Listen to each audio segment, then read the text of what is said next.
رسول کریم نے ارشاد فرمایا، جو میں دیکھتا ہوں وہ تم نہیں دیکھتے، اور جو میں سنتا ہوں وہ تم نہیں سنتے۔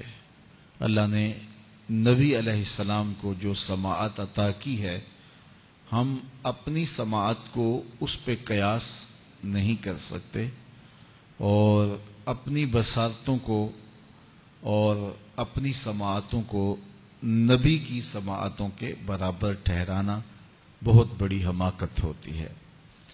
اللہ نے نبیوں کو فراواں شانیں عطا کی ہیں اور وہ ان کا مقصوم ہے۔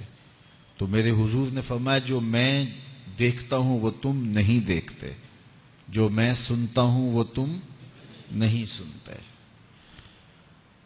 آگے فرمایا کہ اللہ کی قسم، جو میں جانتا ہوں وہ اگر تم جان لیتے تو تم بہت کم ہنستے، بہت زیادہ روتے، تم جنگلوں میں دوڑ جاتے اور تم اللہ تعالیٰ کی پناہ میں آنا چاہتے، یا اللہ ہمیں بچا لے، جنگلوں میں بھاگتے پھرتے، آنکھوں میں آنسوؤں کی لڑیاں ہوتی، چیختے ہوتے، روتے ہوتے، اگر جو میں جانتا ہوں اگر تم جان لیتے۔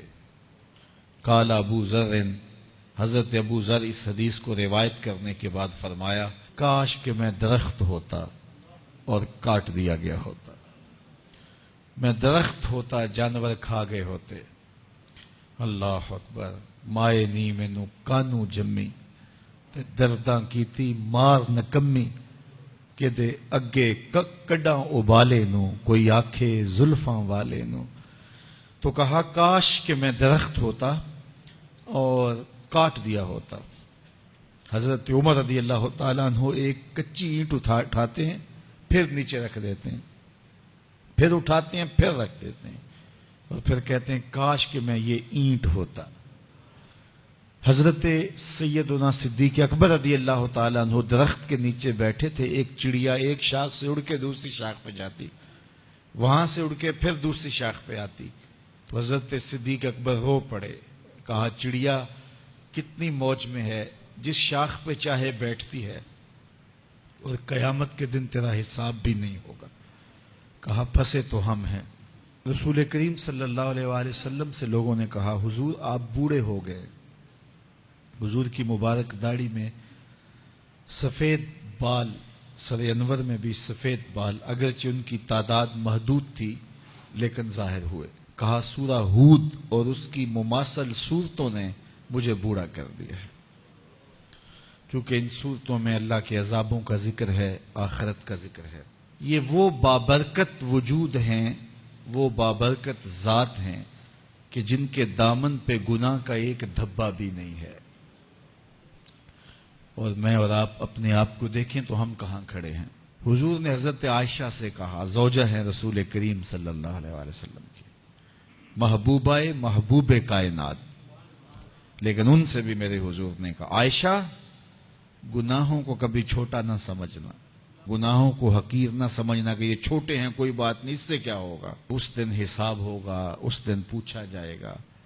تو اپنی زندگی کو مرتب اور منظم کر کے رکھو۔ ہم بہت سارے گناہ دائیں بائیں دیکھ کے کرتے ہیں۔ جب ہم معاشرے میں برائی پھیلی ہوئی دیکھتے ہیں تو ہم کہتے ہیں کہ دیکھو نا یہ سارے کر رہے ہیں تو میں ہی بہت متقی آ گیا ہوں جی۔ دائیں بائیں دیکھ کے گناہ کرتے ہیں، پھر ہم کہتے ہیں فلاں بخشا گیا تو ہم بھی بخشے جائیں گے۔ اچھا اگر وہ نہ بخشا گیا تو پھر جہنم میں جانا قبول ہے؟ تو دائیں بائیں دیکھ کر دلیر ہو جاتے ہیں۔ حضرت عباس اور حضرت عمر رضی اللہ تعالی عنہ کا آپس میں دوستانہ تھا۔ انہوں نے ایک دن بیٹھے بیٹھے عہد کیا کہ ہم میں سے جو شخص پہلے فوت ہو گیا وہ دوسرے کو خواب میں ملے اور قبر کے حالات بتائے۔ اچانک حضرت عمر کا وصال پہلے ہو گیا، سال کے بعد حضرت عمر خواب میں ملے۔ اس نے کہا عباس مجھے وعدہ تو یاد تھا لیکن سخت حساب آن پڑا تھا تو میں تو اس کے اندر لگا رہا، تو اب کیا ہوا؟ کہا پھر اللہ نے کہا چلو اس کو یوں ہی معاف کر دو۔ تو کہا چھٹ کے ابھی ابھی آ رہا ہوں۔ تو میں نے کہا وعدہ پورا کر دو۔ میں اور آپ ٹھیکیدار بن جاتے ہیں جنت کے۔ ہمارے پلے عمل ہے کیا؟ ہیں تو ریاکاری کے شکار ہے ہمارے اعمال۔ تو آئیے ہم اپنی آخرت کے لیے سوچیں، اپنی زندگی کو اچھائی کی راہوں کا مسافر بنائیں.